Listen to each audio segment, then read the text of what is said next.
La semana pasada, bueno, primero deciros una cosa. Yo no tenía que estar aquí esta mañana, tenía que estar Paulo, porque dentro de lo que es el programa que el liderazgo ha desarrollado, que tiene que ver con fundamentos de la vida cristiana, pues él le tocaba hoy el estar aquí y predicar la palabra.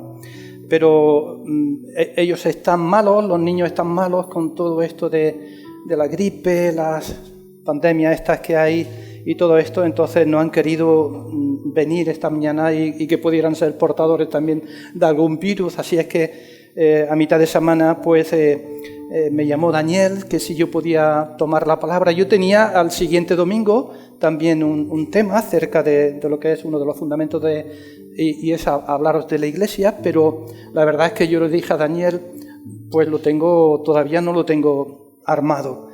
Y entonces yo le dije, puedo compartir otro tema, otra cosa, y ellos me dieron la libertad de poder hacerlo. Así es que hoy tomo la predicación, ¿verdad? No con, digamos, el desarrollo que ellos han establecido, sino un tema que yo ya pues lo había compartido hace ya tiempo, y eso quiero en esta mañana compartirlo con vosotros. Así es que espero que de alguna manera también esté hilado con lo que Raúl nos dijo o nos habló la semana pasada acerca del Evangelio, ¿verdad? Él nos habló del Evangelio como la buena noticia de Dios, ese mensaje de esperanza, de salvación, de perdón, ¿verdad? Cuando la palabra de Dios toca el corazón, corazones que son de piedra, pero Dios, por su poder, el Evangelio es poder de Dios, para salvación a todo aquel que en él cree. De tal manera que como la salvación es de Dios, cuando Él toca el corazón, lo que hace es cambiar un corazón de piedra por un corazón de carne sensible para que podamos entender y discernir las verdades del Evangelio. El hombre natural no puede hacer esto, no puede discernir las verdades espirituales, pero el espiritual puede discernirlas, ¿verdad? Y puede entender el mensaje por medio del Espíritu que nos las va revelando. Así es que cuando Dios toca el corazón, lo que hace es producir cambios. Y lo que hace es producir una nueva vida, una nueva creación, algo que, si os acordáis, cuando vais al Evangelio de Juan, en el capítulo 3, no entendía muy bien Nicodemo y va a preguntarle a Jesús cómo es posible que un hombre ya mayor pueda nacer de nuevo. Y Jesús intenta explicarle, porque siendo ya un maestro, ¿verdad?, maestro de israelita judío, no entendía muy bien todavía esto. Y el Señor le dice, mira, esto es así. El Espíritu obra de esta manera, de una manera tan insospechada, tan inimaginable. Así es como ves el viento que sopla, levanta las hojas, las mueve para un sitio y para otro. Así es como obra el Espíritu Santo, el poder de Dios en nuestras vidas, ¿verdad? Obra de una manera que no puedes comprender ni entender, pero la salvación, queridos hermanos, es un milagro. Porque cada uno de nosotros, como decía Raúl, éramos hombres y mujeres que teníamos vidas rotas, separados de Dios.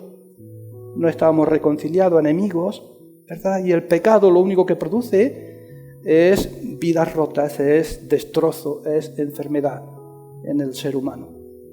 Así es que es necesario, y fue necesario que el Señor, el Hijo de Dios, bajara y buscara lo que estaba perdido, cada uno de nosotros, perdidos y alejados, y totalmente rotos, hombres y mujeres que no podíamos alcanzar ni podíamos llegar a Dios porque era imposible por nuestros medios. Y el Señor Jesús tiene que hacerlo y viene a nuestro encuentro y por amor da su vida por cada uno de nosotros y en la cruz lleva nuestro pecado, nuestra miseria y la justa sentencia de la ley que cada uno de nosotros recibíamos porque éramos transgresores. Dios las descarga sobre la persona de su Hijo y Dios aparta su ira, descargando su ira sobre la persona del Hijo de Dios. Así es que, mirad, una de las cosas que no solamente produce el Evangelio, de una nueva creación que se manifiesta a través de hombres y mujeres cambiados y hombres y mujeres que dan testimonio a través no solamente de lo que hablan, sino de lo que viven, porque, como decía Raúl también, el buen árbol da fruto, ¿verdad? Da el fruto lógico de la vida que es y que manifiesta a través de cómo vive, de cómo piensa y de cómo se proyecta. Y una de las cosas que yo creo que es también importante y es lo que yo quiero compartir con vosotros, el Evangelio trae esperanza. Esperanza. Y creo que una de las cosas más importantes en la vida del ser humano, vivir sin esperanza, desesperanzado de verdad, de no saber qué es lo que hay, qué es lo que va a ocurrir, qué es lo que va a ocurrir, qué será de nuestra vida, qué propósito. La desesperanza es o produce angustia profunda en el corazón del ser humano.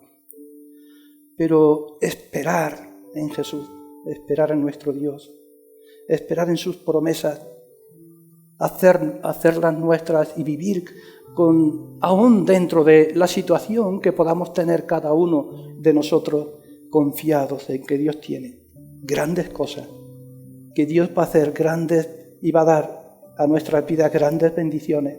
Pero lo más precioso es que nuestra vida está en las manos de Dios y que nuestra proyección, ¿verdad?, tiene que ver con un futuro glorioso. La palabra dice que Cristo es en vosotros esperanza de gloria. El día, ¿verdad?, que podamos verle. Esta mañana ponía Paqui una canción preciosa y yo le doy las gracias porque me trae tantos recuerdos. Imagínate, ¿qué será? ¿Qué será el día que estemos con Él?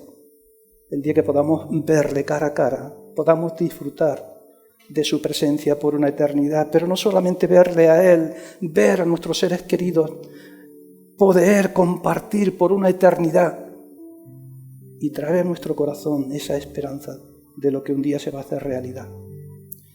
Hermanos, eso es precioso, de que podemos descansar y apropiarnos para nosotros las grandes verdades que están aquí en la Biblia. Mirad, cuando Dios habla, no es cuestión de si nos gusta o no nos gusta. Cuando Dios habla en su palabra es yo creo o no creo en lo que Dios dice. Y cuando uno cree no solamente en ese Dios grande, maravilloso, ¿verdad? Creo que lo que Él ha dicho aquí es verdad. Lo creo y lo asumo también para mi propia vida. Bueno, yo quiero compartir con vosotros en esta mañana un texto, es un capítulo, el capítulo último del libro de Oseas. A mí me venía, mirad, hablando de este tema, de lo que es traer esperanza al corazón, que cuando Pablo escribe la carta a los Efesios, en el capítulo 2, verso 12, creo que es ahí donde dice que todos nosotros estamos sin Cristo, sin Dios y sin esperanza, ¿verdad? Pero ahora hemos creído en ese Dios maravilloso que se ha hecho realidad en la persona de Jesús, y eso produce esperanza y produce vida. El libro de Oseas es un libro precioso, creo que es un libro relevante, que se escribió tanto hace ya, ¿verdad?, 700, 800 años antes de Cristo, pero que tiene unas connotaciones que son relevantes para nuestra vida en el día de hoy. El libro de Oseas refleja cómo es el corazón de Dios. En una situación de crisis donde Israel, digamos, lo que ha hecho es conformarse a los pueblos de alrededor, toma sus decisiones de acuerdo a su necesidad sin contar con Dios. Israel cae en lo que es el concepto de infidelidad. Y infidelidad que se dedica, digamos, a los mismos patrones que los demás pueblos y sacrifican a los Baales, y de alguna manera es Israel en ese concepto que lo presenta la Escritura en lo que es una nación adúltera. Nos cuesta mucho imaginar cuando hablamos de Israel como esposo, como esposa, y Dios o Yahvé como su esposo. Es en esa relación de matrimonio, ¿verdad?, donde Dios está sufriendo y su corazón está expresando, digamos, lo que está sintiendo. Pero Dios quiere tener una relación profunda y que sea verdadera, sincera y genuina con su pueblo, con Israel. Y Él la expresa y la pone aquí como su esposa. Y Oseas tiene que ejemplificar esto de una manera vivida para que pueda entender el pueblo a través de él, de coger a su esposa a comer y expresar lo que es la infidelidad y el adulterio, y cómo él va dando pautas y Dios le va enseñando lo que él va haciendo para poder ganar el corazón de Israel, y lo que Oseas tiene que hacer para poder ganar el corazón de Gomer. Durante todo el libro, ¿verdad?, va viendo una serie de enseñanzas acerca de cómo Dios va tocando el corazón de Israel, cómo va, digamos, llamándola. Una de las cosas que más aparece en los diferentes textos es buscadme, buscadme, venid a mí, buscadme. Porque no hay una manera, digamos, o otra manera que sea posible de lo que es una reconversión o lo que es ese nuevo trato de relación sincera y profunda, sino a través del retorno.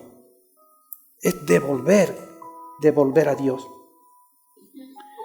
La salvación es así, queridos hermanos. La salvación no es o termina con lo que es el principio de lo que fue nuestra vida y nuestra decisión por Jesús. Es una búsqueda constante de Dios. Es buscar a Dios cada día de nuestras vidas, en cada momento y en cada situación en la que podamos estar viviendo, ver a ese Dios maravilloso, lleno de gracia, de perdón, de generosidad, de amor, de misericordia, que quiere abrazarnos, que quiere estrecharnos, que quiere derramar sus bendiciones, pero que quiere tener una relación que sea genuina. Raúl nos hablaba, ¿verdad?, de lo que es los diferentes tipos de cristianismo, el cristianismo cultural, pero Israel estaba viviendo en una hipocresía profunda. Y Dios ama a ese pueblo, porque lo ha escogido, porque lo ha elegido. Y Dios tiene grandes propósitos, grandes promesas y bendiciones para ese pueblo y para esa nación, ¿verdad? Y nosotros estamos aquí por causa de la caída de Israel. Si leéis el capítulo 11 de Romanos, o yo os pido que lo leáis, cuando estéis en casa os daréis cuenta, ¿verdad?, que los planes y los propósitos de Dios para Israel se llevarán a efecto en su momento, en la hora de Dios y en el tiempo de Dios. Hoy Israel no es lo que Dios quiere que sea. Y el trato de Dios no es con Israel, sino con la Iglesia. Pero en el futuro escatológico, Dios va a tener y va a derramar grandes bendiciones, y las promesas de Dios serán efectivas en ese pueblo. Porque Dios quiere que su pueblo sea lo que Él quería que fuese. Mirad, vamos a leer el capítulo 14 de Oseas. Perdón. Y entonces yo quiero ver con vosotros dos enseñanzas y finalmente una parte que yo le diría que es un aviso.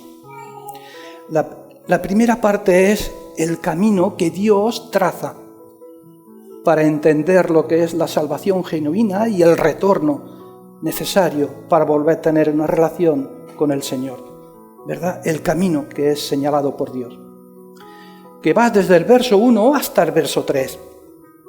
Desde el verso 4 hasta el verso 7, digamos que la contestación que Dios da a su pueblo cuando el pueblo, digamos, decide hacer las cosas como Dios le enseña y como debe de hacerlas. Cuando realmente Israel entienda y camine y haga las cosas como Dios le está diciendo que debe hacer. Y hermanos, aquí hay una cosa, mirad.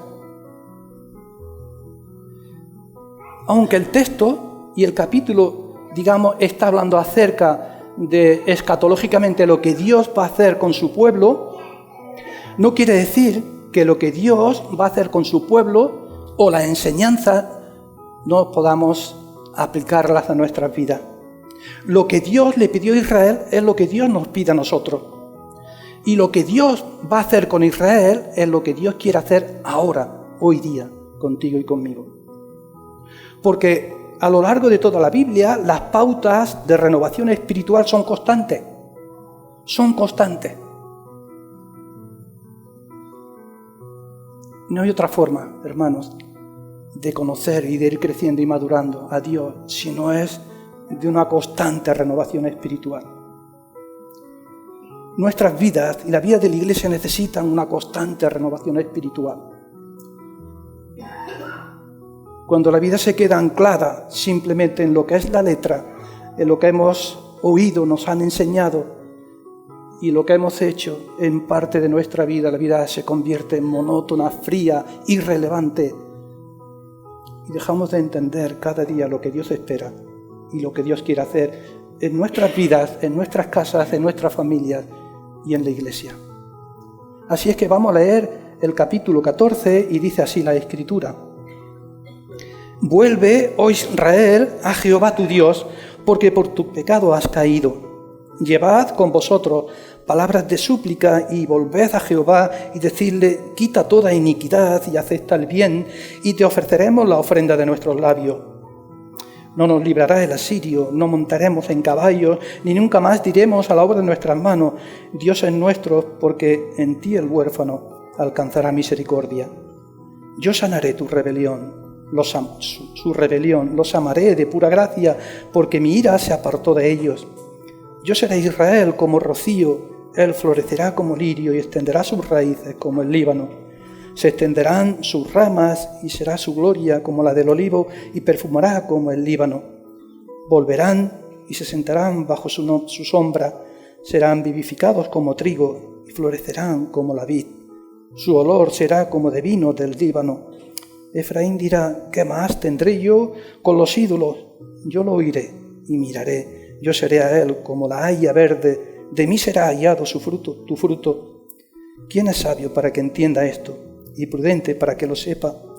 Porque los caminos de Jehová son rectos, y los justos andarán por ellos, mas los rebeldes caerán en ellos.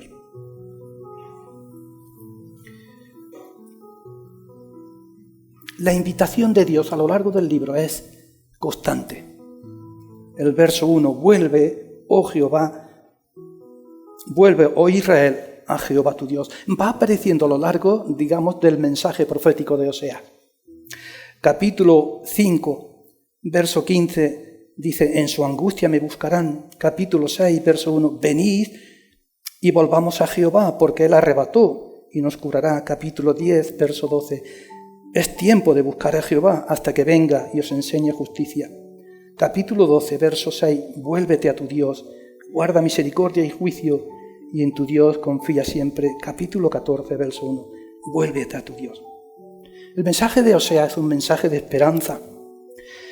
Es el amor de Dios profundo de su corazón, que ama profundamente a su pueblo. Mirad, cuando Oseas comienza lo que es su enseñanza, allí en el capítulo 2 ya nos enseña cómo él quiere trazar las cosas. Y constantemente va abriendo puertas de esperanza a lo largo de la profecía del libro de Oseas.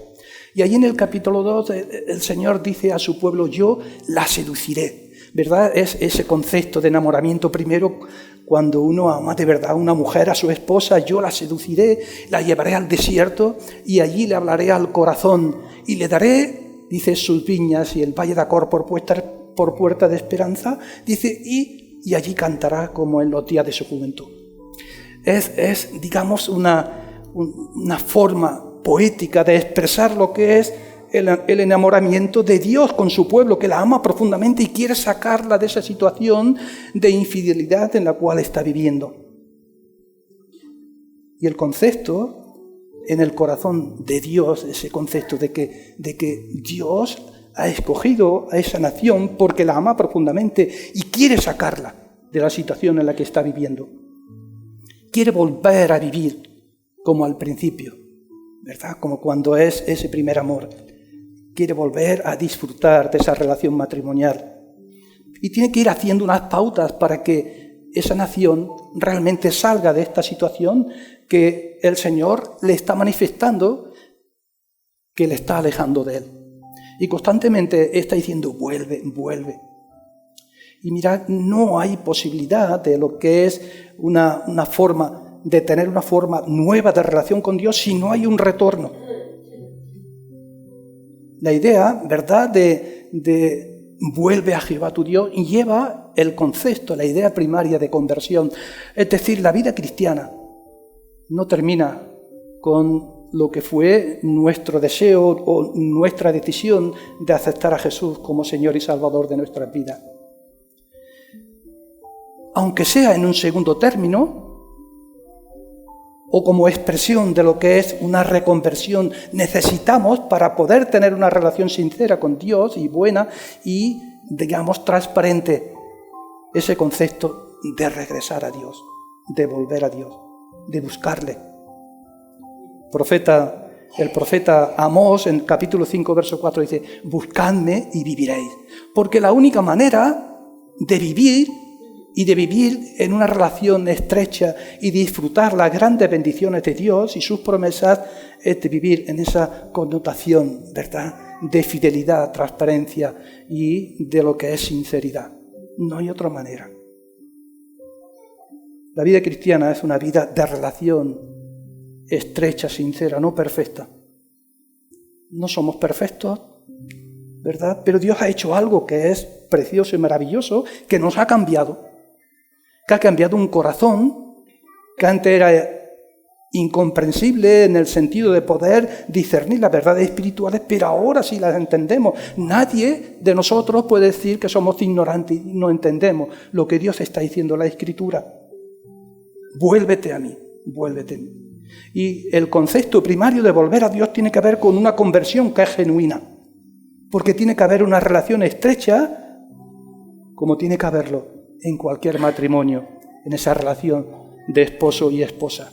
La única manera de que un matrimonio realmente vaya madurando, creciendo, no es que lo hagan todo bien y que sean perfectos, sino que hay una relación sincera, estrecha, transparente, que podamos realmente entregarnos y sirviendo, que sintamos lo que es el perdón mutuo, que sintamos lo que es la sinceridad y la humildad, para poder entender, ¿verdad?, que cuando Dios habla, toca nuestro corazón y necesitamos volver a Dios cada día.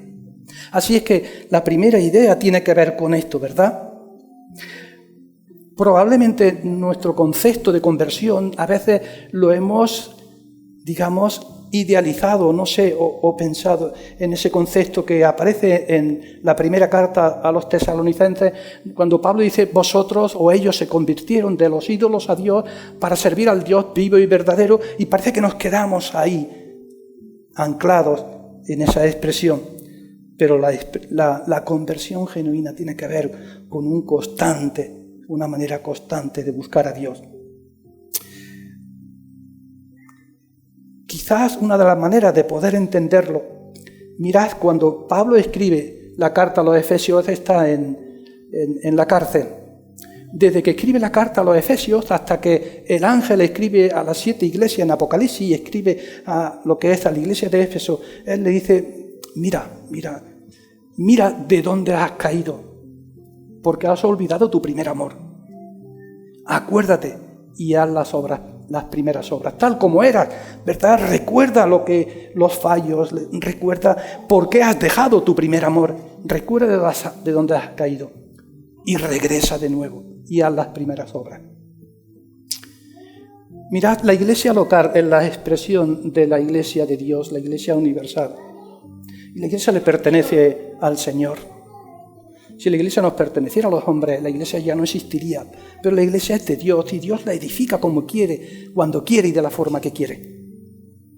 Pero sí es cierto que los consejos de Dios que están en su palabra, cuando Dios está escribiendo a la iglesia de Éfeso, ¿verdad?, la idea de recordar de dónde has caído porque has olvidado el consejo, la enseñanza para volver a hacer las primeras cosas, es porque Dios, queridos hermanos, puede llevar su iglesia local, donde quiera y como quiera. Y cuando habla acerca de lo que es la iglesia y que puede quitar el candelero, es un aviso de que Dios puede llevar su iglesia donde Él quiera. Porque Dios no te necesita ni a ti, ni a mí, ni a ninguno de nosotros. Dios hace su obra y la ha hecho siempre, como ha querido y donde ha querido. Y esto es lo maravilloso, ¿sabéis? Que la obra de Dios no depende de ti ni de mí. Simplemente somos colaboradores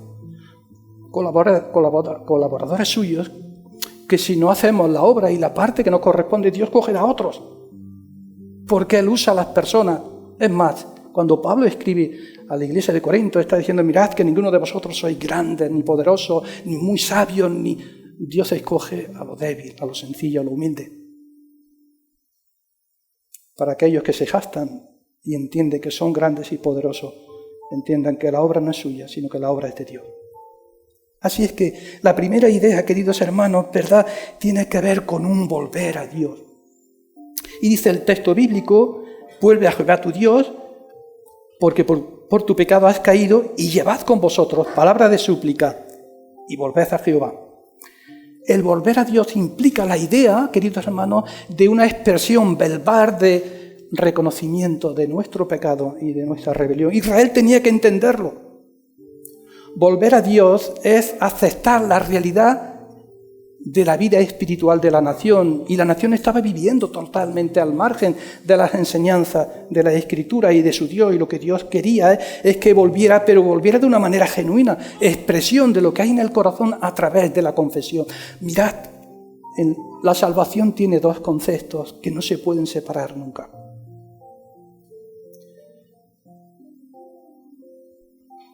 Arrepentimiento y fe. Esos dos conceptos van íntimamente unidos, porque el arrepentimiento tiene que ver que cuando Dios toca nuestro corazón sensible a la verdad de Dios, nos damos cuenta de que estamos rotos, caídos, y que el pecado lo ha destrozado en nuestra vida, lo ha destrozado todo, de tal manera que somos conscientes de que somos pecadores, y el pecado debería dolernos en nuestros corazones. Cuando el pecado duele, ¿verdad?, es que realmente hemos conocido a Jesús y tomamos una decisión por fe de abrazar a aquel que dio su vida por nosotros en la cruz del Calvario. La fe viene por el oír, y el oír la palabra de Dios. Pero todos nosotros estábamos muertos en delito y pecado, y no había la posibilidad de tener esa reacción y de abrazar la fe de Cristo.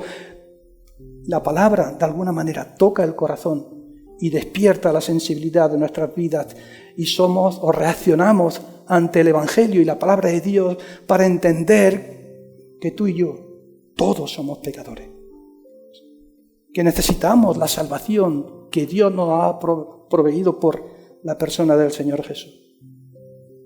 Ninguno de nosotros merecíamos nada, todos éramos enemigos y estamos irreconciliados con nuestro Dios. Y el Evangelio lo que hace es, digamos, quitar aquello que realmente estorba en nuestras vidas. Pero hemos cantado una canción preciosa que a mí me la ha puesto fácil también en ese aspecto, porque el Evangelio no solamente perdona, sino que sana. Cada uno de nosotros estamos enfermos, porque nuestras vidas estaban alejadas, rotas y deterioradas. Y lo que Dios viene a hacer con nosotros es recomponer y restaurar, y que seamos más semejantes a lo que Dios quería que fuéramos. No lo somos todavía, ¿verdad? Todavía somos hombres y mujeres que vivimos en esa doble, digamos, itinerancia de lo que es la nueva y la vieja naturaleza. Todavía, digamos, no hemos llegado al final, y todavía en ese proceso de santidad Dios sigue trabajando y sigue trabajando en la iglesia y en nuestras vidas. Pero para que haya un retorno al Señor y que le busquemos, tiene que haber palabra de confesión, tiene que haber arrepentimiento sincero. Israel tenía que entender eso. Tenía que volver a Dios verbalizando lo que era la identidad de su vida y la realidad espiritual de lo que estaba viendo. Porque si eso no sucede, hermanos, muchas veces el Evangelio se produce en mero sentimiento y en un llamado que cuando pasan el tiempo nos olvidamos de lo que es y lo que ha hecho Dios en nuestras vidas. Así es que arrepentimiento y fe son dos cosas que no se pueden separar y que van íntimamente unidas. Y aquí dice, llevad con vosotros palabras de súplica, y volved a Jehová y decidle, quita toda iniquidad y acepta el bien, y te ofrecemos la ofrenda de nuestros labios. Bueno, Juan en su primera carta, cuando él habla acerca de la realidad, de lo que somos, está diciendo el que dice que no comete pecado, hasta Dios mentiroso. Todos somos todavía hombres y mujeres que todavía nos equivocamos, hacemos las cosas mal. Pero cada vez que eso ocurre, y como somos hombres que ya somos sensibles y mujeres, y el corazón sabe distinguir lo que es correcto, lo que está mal y el pecado, y Dios por su palabra nos va hablando. Cada vez que eso ocurre, hermanos, tenemos que acudir a Jesús, tenemos que buscarle y expresar a través de la confesión el dolor que hay en nuestro corazón, porque no hicimos las cosas como debíamos de haberlas hecho. Y entonces Juan, en su primera carta, dice que la sangre de Jesucristo nos sigue limpiando de todo pecado. Porque la obra expiatoria de Cristo y el sacrificio de Cristo, ¿verdad?, sigue siendo vital y vigente. No solamente lo que fue nuestro inicio cuando conocimos al Señor, sino todavía en cada una de nuestras vidas. Y no solamente esto, sino que existe lo que es la total dependencia de la gracia del Señor. Dice el texto bíblico, y acepta el bien. Lo que está diciendo el profeta, ¿verdad? Está diciendo, Señor, no valgo mucho. Y hay poca cosa que te pueda ofrecer todavía en mí hay tantas cosas que arreglar todavía, pero Señor, acéptame, porque quiero depender totalmente de tu gracia. No por lo que soy, no por lo que realmente pueda haber sido, sino por lo que tú eres. Acepta el bien. Es la expresión total de dependencia de la gracia de Dios.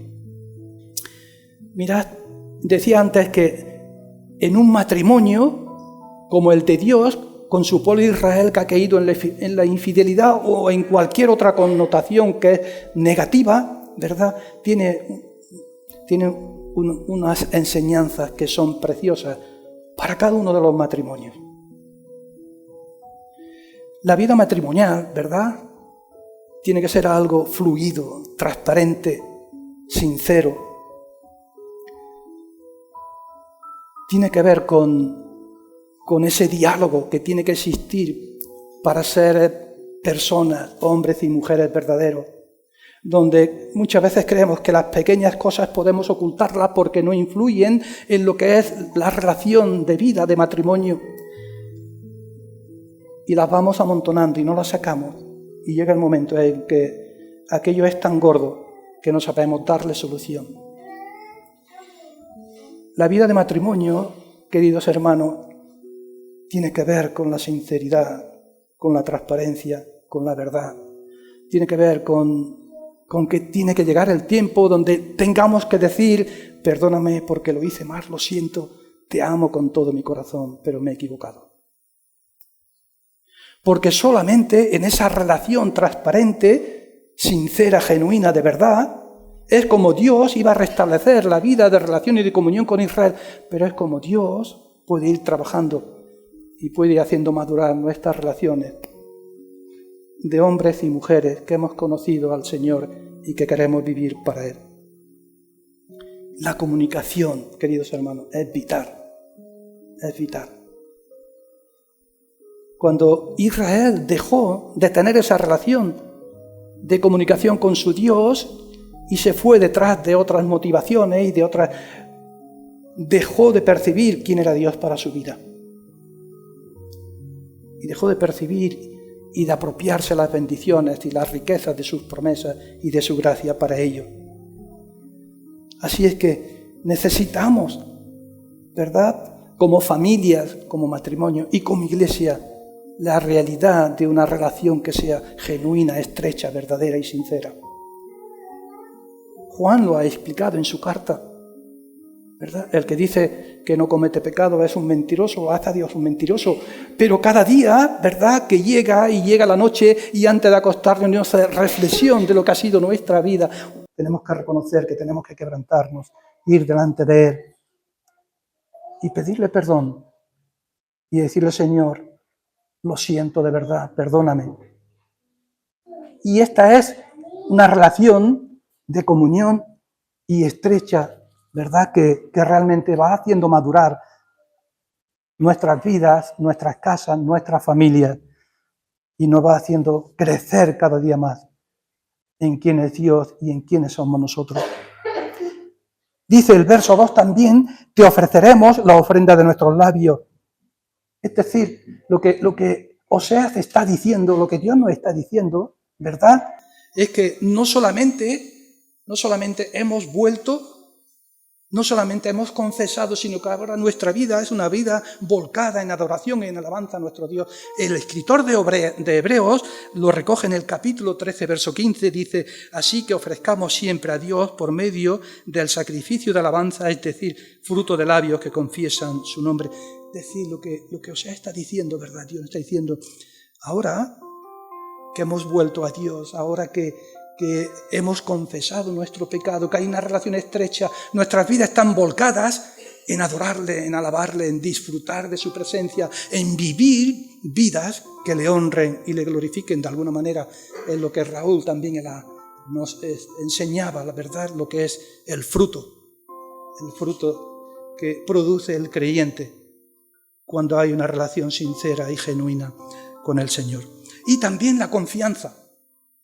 Verso 3 dice: no nos librará el asirio, Asiria no nos librará, no nos puede proteger. Israel había buscado alianzas con el pueblo asirio en la crisis que estaba ella viviendo, creyendo que Asiria, que era una nación poderosa, podría librarla de esta situación que estaba viviendo. Y el profeta está diciendo: ni el asirio, ni tus recursos, ni tus fuerzas, ni el que tú montes a caballo, ni lo que tú eres. Mirad, manejamos tantas veces esa sensación de que controlamos las cosas, de que conocemos las cosas, de que tenemos recursos, de que realmente podemos llegar y podemos hacer lo que solo Dios puede hacer. Que lo que hacemos, hermanos, es dejar a Dios a un lado para nosotros hacer lo que Dios tiene que hacer. Ni Asiria, ni nuestros recursos, ni montar a caballo, ni nuestros ídolos, para ellos los ídolos, ¿verdad?, el servicio y todo lo que hacían con los Baales, para nosotros los ídolos. Hoy día, en nuestro contexto y en nuestra vivencia, hay tantas cosas que pueden ser ídolos, ¿verdad? Podéis imaginarlo vosotros mismos. Ninguna de esas cosas realmente nos puede salvar y nos puede acercar a Dios. Y aquí el autor Oseas dice algo que es precioso, ¿verdad? Porque en ti el huérfano haya misericordia. La idea es que Israel tenía que despojarse de todo aquello que ella creía que podía manejar para presentarse delante de Dios como un huérfano. Un huérfano es alguien que no tiene padres, que no tiene recursos, que no tiene nada que ofrecer. La idea es que, hermanos, llega el momento que tenemos que presentarnos delante de Dios totalmente desnudos, sin nada. Señor, porque en ti el huérfano alcanza misericordia. A mí yo pensaba que quizás el texto enlazaba muy bien con la primera bienaventuranza del Sermón de la Montaña, que dice: bienaventurados los pobres de espíritu, porque de ellos es el reino de los cielos. Y el pobre de espíritu en el Antiguo Testamento era alguien que no tenía nada, era pobre físico, que no tenía ni para comer, no sabía qué iba a hacer de su vida, nada. Y como no tenía nada, la bienaventuranza se vuelve en espiritual, porque solo Dios puede sacarlo de la situación en la que está viviendo. Así es que huérfano es alguien que se presenta delante de Dios y dice: Señor, no sé qué puedo hacer, solo me presento delante de ti para que tú hagas lo que yo ni sé hacer ni puedo hacer, sin nada que realmente podamos hacer delante de Dios y sea Él el que lo haga todo. Hay un claro ejemplo que es el Salmo 73, el salmista. Allí está viendo lo que es, digamos, como el injusto o el impío está progresando, está prosperando, y el salmista dice que realmente se siente muy mal por ver lo que está sucediendo, porque el impío florece y el justo realmente lo único que hace es sufrir. Mirad, esto lo tocábamos la semana pasada en el ADN, y es que hablamos de si es justo que haya un infierno y que haya un cielo. Y es justo que Dios, que es amor, pues vayan gente a lo que es a la perdición y a un destino eterno de separación de Dios. Y eso lo hablamos, ¿sabéis? Pero aquí el salmista dice algo. Mirad, cuando él entra en el santuario, dice que hay un destino para el justo, un destino glorioso. Y se da cuenta que para el impío hay un destino de perdición. La Biblia siempre habla, digamos, de dos caminos, de dos maneras de entender la vida, de dos maneras de servir a Dios. Y habla de dos destinos, el cielo y el infierno. ¿Es Dios injusto? Bueno, Dios pone aquí su verdad y su enseñanza. ¿La creemos o no la creemos?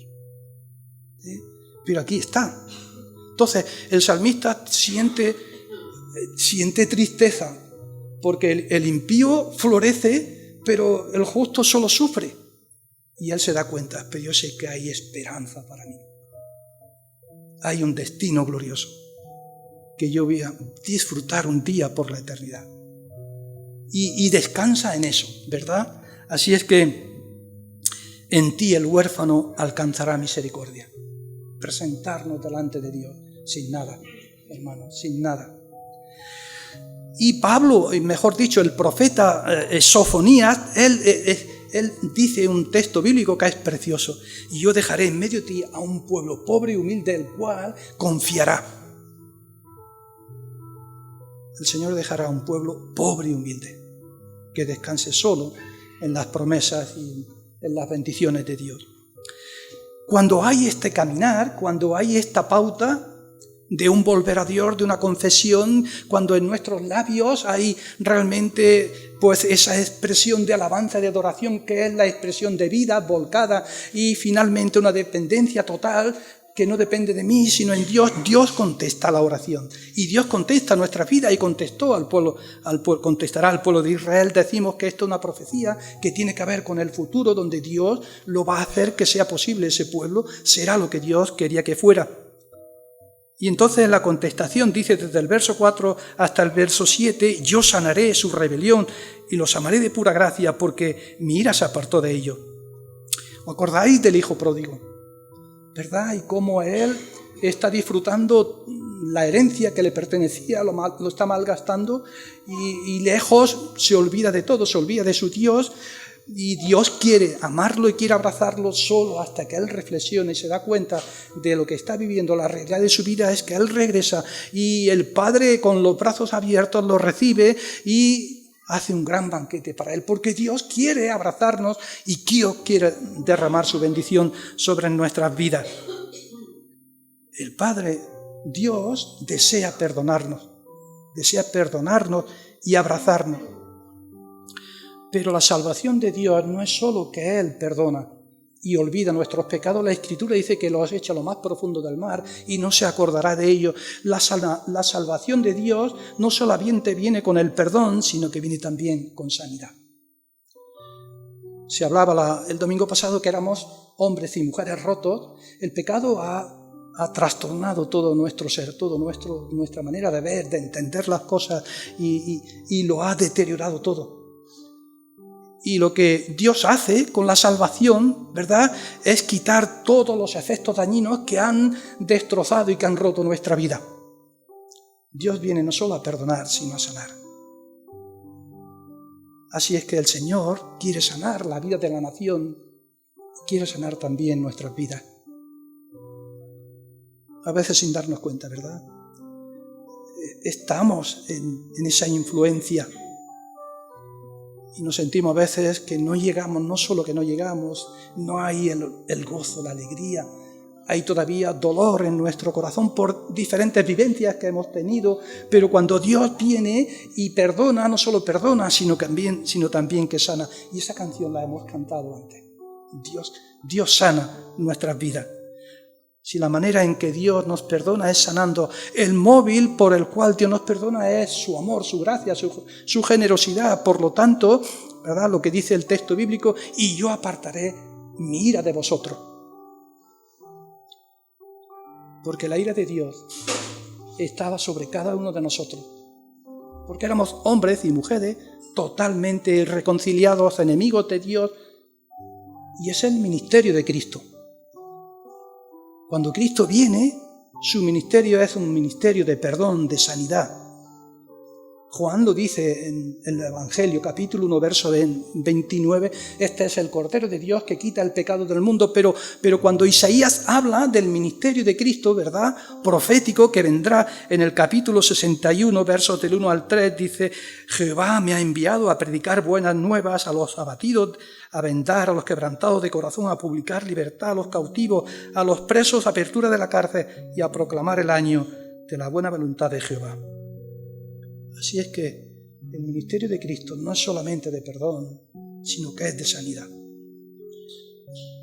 Sanidad, queridos hermanos, porque cuando estamos enfermos, la vida no se disfruta. La enfermedad física nos condiciona, nos merma, nos limita, pero la enfermedad espiritual nos merma y nos limita para disfrutar el gozo, la alegría de lo que es una relación genuina y sana con nuestro Dios. Y Él viene no solamente para perdonar, sino para sanarnos también. Así es que el Señor Jesús lleva nuestro pecado y nuestra miseria en la cruz del Calvario, y la ira que recaía sobre nosotros, la justa sentencia de Dios, ¿verdad?, que era inexcusable, porque todos éramos enemigos de Él, recae sobre la persona de Cristo, sobre la persona de su Hijo amado. Y el justo da su vida por los injustos, y cada uno de nosotros que tenía que ocupar el lugar que ocupa, ahora la ira de Dios es descargada sobre la persona de su Hijo, para que nosotros podamos vivir y podamos disfrutar las bendiciones de nuestro Dios. Pero no solamente Dios perdona y sana con la salvación, sino que cuando estas pautas que hemos estado diciendo se hacen realidad en la vida de la nación, lo que Dios hace es prosperar nuestras vidas. No es el Evangelio de la prosperidad, tiene que ver con prosperar espiritualmente. Y el texto bíblico dice, ¿verdad?, que entonces yo seré Israel como rocío, y él florecerá como lirio y extenderá sus raíces como el Líbano. Es una bella descripción poética de cómo Dios riega las plantas para florecer. Yo esta mañana estaba hablando y se me ha olvidado decir, está aquí Miguel y Ruth, ellos son familia de Dani, mi yerno, y son gallegos, y esta mañana yo estaba hablando con ellos. Yo estuve subiendo a Galicia 15 años seguidos, y yo me gustaba dormir en una tienda de campaña, porque los jóvenes dormían en literas, pero además porque yo quería dormir con mi mujer, y entonces cada mañana yo me levantaba y me asomaba a la tienda de donde yo estaba. Y mirad, cuando yo me levantaba, desayunamos sobre las 9, así, pues había un manto de rocío, no lo podéis imaginar. Un rocío en pleno agosto que cubría toda la hierba. Galicia es preciosa, es preciosa. Pero cuando llegaban las 11, las 12 de la mañana y se había ido el rocío, había una hierba. Eso era un manto de hierba que era precioso. Lo que hace la lluvia. Pero queridos hermanos, cuando Cío lo que está diciendo, entonces cuando sigáis estas pautas yo seré a Israel como rocío, lo que está diciendo, Israel recibirá el frescor de la bendición de Dios cuando ella camine en las pautas que yo he descrito. Cuando andamos en los caminos de Dios, hermanos, Dios hace nuestras vidas frescas, no monótonas, aburridas, sin interés. Dios produce algo precioso que se manifiesta en vidas que se vuelcan, que viven, que disfrutan lo que es la relación de Dios con su iglesia, con tu familia, con tu esposa, entre nosotros, hermanos. Dios produce frescor en la vida. La vida es bonita y es preciosa cuando se vive con Dios. Así es que la primera idea tiene que ver de no solamente perdón, sanidad, sino también de bendición, de frescura. Y también, ¿verdad?, dice que produce firmeza, extenderán sus raíces como los cedros del Líbano. Y el cedro del Líbano es los árboles más grandes y robustos que existen, tienen unas raíces que son impresionantes, que cuando llegan la tempestad, el tiempo es tan fuerte y tan complicado, el árbol resiste. porque está afianzado y tiene raíces profundas. La vida del cristiano, queridos hermanos, cuando descansa en la persona del Señor, cuando sus raíces están sobre la roca, os llegará un momento a vosotros, como nos ha llegado a todos, difíciles, complicados. Pero si tu vida está afianzada, si tus raíces están sobre la roca, tu vida no se va a mover. La vida de la nación tenía que ser así. Frescura, firmeza, porque Dios lo hace. Pero además de firmeza, producirá fruto y fertilidad. Dice, se extenderán sus ramas y será su gloria como la del olivo y perfumarán como los ceros del Líbano. Dios revivifica la vida de la nación, tu vida y mi vida, porque lo que Dios quiere es que demos fruto, como el olivo. ¿Verdad? Juan capítulo 15, versos del 5 al 8. Yo soy la vid verdadera, vosotros los pámpanos. El que permanece en mí y yo en él, este lleva mucho fruto, porque separados de mí nada podéis hacer. En esto es glorificado mi Padre, en que deis mucho fruto y así evidenciéis que son mis discípulos. La idea es si damos fruto. Porque es solamente por medio del fruto que nuestras vidas expresarán la realidad de que somos hombres y mujeres que hemos conocido a Dios, que cada día volvemos a Él, que hay una relación sincera, genuina, que Dios está construyendo algo que es vivo y que se puede manifestar a través de cómo vivimos, cómo pensamos y cómo nos movemos. ¿Cómo es nuestra vida? ¿Verdad? Si mi vida está dando fruto, o realmente es una vida aparente que pasa desapercibida, porque el mundo va a conocer la realidad de quiénes somos a través de cómo vivimos y no solo de cómo hablamos. Y cuando la vida expresa lo que es la relación sincera y genuina de comunión con Dios, esa vida da fruto. En uno será de un 10%, en otro de un 20%, en otro de un 50%, dependerá mucho, ¿verdad? No solamente de cómo entendamos las cosas, sino que demos cabida al Espíritu Santo en nuestro corazón y que seamos llenos de su Espíritu, y como el Espíritu de Dios que nos va revelando cada día la enseñanza y la verdad de Dios van haciendo que maduren en nuestras vidas. Y aunque, hermanos, a veces las cosas sean complicadas y no seamos todo lo que Dios quería que fuéramos, aunque a veces esto es una familia espiritual, la iglesia es preciosa. La iglesia del Señor es preciosa. Pero aquí estamos hombres y mujeres, ¿verdad? Aún imperfectos. Y tenemos que sobrevalorar y dar énfasis a lo bueno y a lo positivo que hay. A lo que Dios está construyendo, a lo que Dios está realizando. Sin estar pendiente de lo que es negativo. Claro que hay cosas que son negativas. En mí el primero. ¿Verdad? Pero tenemos que dar valor a lo que Dios está haciendo y está construyendo y levantando una familia espiritual que es preciosa. Y aquí en la iglesia, porque, hermanos, la vida y la salvación del ser humano no tiene sentido, ni va madurando ni creciendo al margen de la iglesia. La iglesia es fundamental. Es aquí donde lloramos, donde sufrimos, reímos, donde nos entregamos, nos servimos, nos ayudamos, donde nos aconsejamos, donde nos vamos dando lo que es la enseñanza que Dios ha puesto en nuestro corazón, compartiéndola los unos con los otros. No esperes encontrar la perfección, porque no la hay. No la hay. Cuando estemos allí arriba con Él y haya desaparecido el pecado, entonces habremos llegado a la plenitud de un varón perfecto, conforme a la imagen del Señor Jesús, pero ahora mismo no, estamos en un proceso. Pero Dios está haciendo algo que es precioso y maravilloso. Así es que tenemos que dar fruto. Y no solamente fruto, hermano, ¿verdad? Sino que cuando damos fruto, dice el texto bíblico, que tendremos un olor especial. Y ese olor especial tiene que ver con el testimonio. Es decir, cuando la gente huele que hay, aquí habla del vino, ¿verdad? Del vino. Y un vino, cuando lees un buen vino, yo no entiendo mucho, ¿verdad? Pero si hay un buen vino, dice, este es de origen, lleva etiqueta de origen.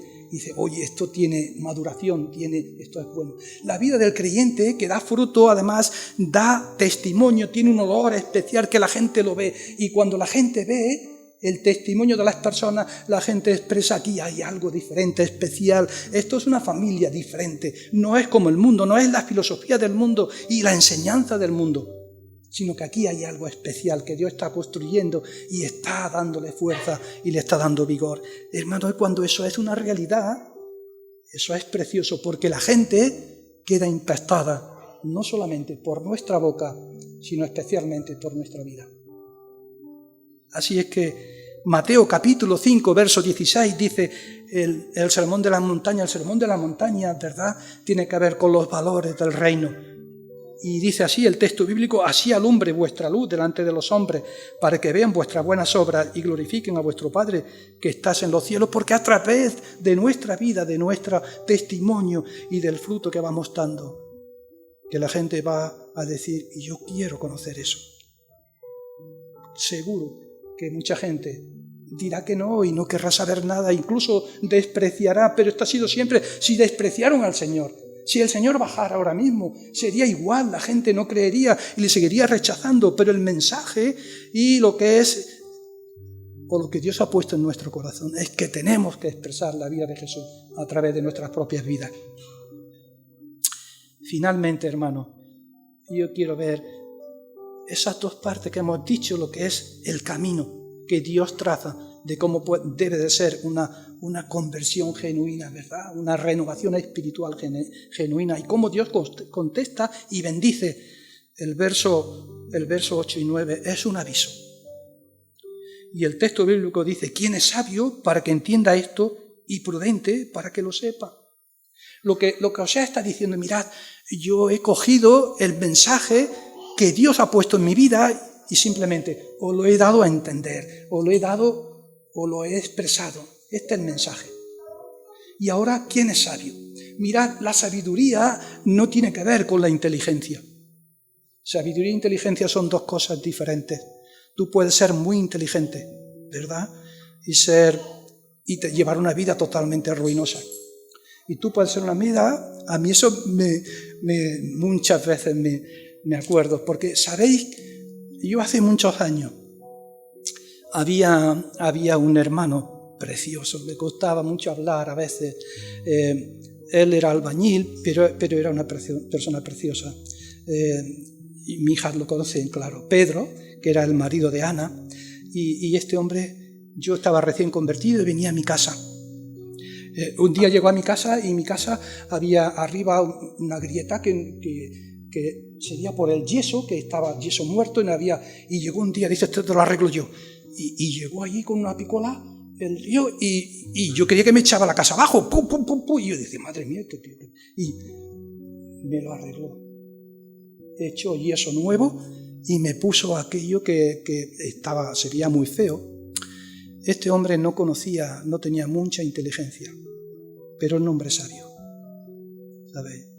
Porque la sabiduría tiene que ver con nuestras decisiones que estén de acuerdo a lo que es la voluntad de Dios. Muchas veces no entendemos muy bien lo que es el pecado. El pecado, como dijo Raúl, es no dar en el blanco, y tiene que ver con toda decisión nuestra que no honra ni glorifica a Dios y que está en contra del carácter moral de Dios. ¿Quién es sabio para entender esto? Porque al final, hermanos, y yo creo que Dani lo ha dicho también, Dios es un caballero. Dios no nos va a forzar a nadie a nuestras decisiones. La Escritura nos enseña su mensaje. Y Osea está diciendo, este es el mensaje. ¿Quién es sabio y prudente para entenderlo? Porque Israel tendría que tomar sus decisiones. Pero tú y yo tenemos que tomar nuestras decisiones delante de Dios personales. ¿Quién es sabio para entender lo que Dios está hablando? Y que la única manera de conocer a Dios, de servirle, de disfrutar de sus bendiciones, es en una relación estrecha, sincera, genuina, que realmente manifieste que le hemos conocido. Y ahora dice el texto bíblico, dice una afirmación, dice, porque los caminos de Jehová son rectos y los justos andarán por ellos. Pues Osea ha descrito lo que son los caminos justos y rectos. Y el hombre de Dios y la nación tenía que caminar por esos caminos. Si, digamos, el proceso que Dios ha descrito por medio de Oseas, ¿verdad? ¿Cuál es el camino? Un camino de volver a Dios, de confesión, un camino de servicio genuino, pues esos son los caminos justos y rectos que Dios está buscando que andemos por ellos. Pero Dios no te va a obligar, no te va a obligar seguro, ¿sabéis? Pero Dios te ama profundamente. Dios te ama, quiere abrazarte, quiere expresar todo lo que Él tiene para tu vida, que disfrutes la vida, la vida en abundancia, que disfrutes cada día de la vida, cada minuto, cada segundo, porque la vida es preciosa cuando se disfruta con Dios. Pero Dios no te va a obligar. Y dice, más los rebeldes caerán en ello. Pero el que quiera hacer su vida, ¿verdad?, la hará. No culpemos a Dios. Lo que hace el mundo es culpar a Dios siempre de las situaciones que están ocurriendo. El mundo va mal porque Dios tiene la culpa. ¿Por qué Dios permite? ¿Por qué Dios hace? ¿Por qué Dios no lo...? Dios ya ha hecho lo que tenía que hacer. El Señor ya dio lo mejor que tenía que dar, la persona de su Hijo amado. Y nos expresó la única manera de poder llegar a Él. Solo podemos llegar a Él a través de Jesús. No hay otra forma de llegar sino a través de Jesús. Pero Jesús nos expresó cómo era el carácter moral de Dios. Sin Jesús, ¿verdad?, no podríamos llegar a Dios, ni tampoco podríamos imaginar cómo es Dios, sino a través de la exégesis que Cristo hace de la persona de Dios. Es a través de Jesús que podemos comprender y podemos saber más acerca de Dios.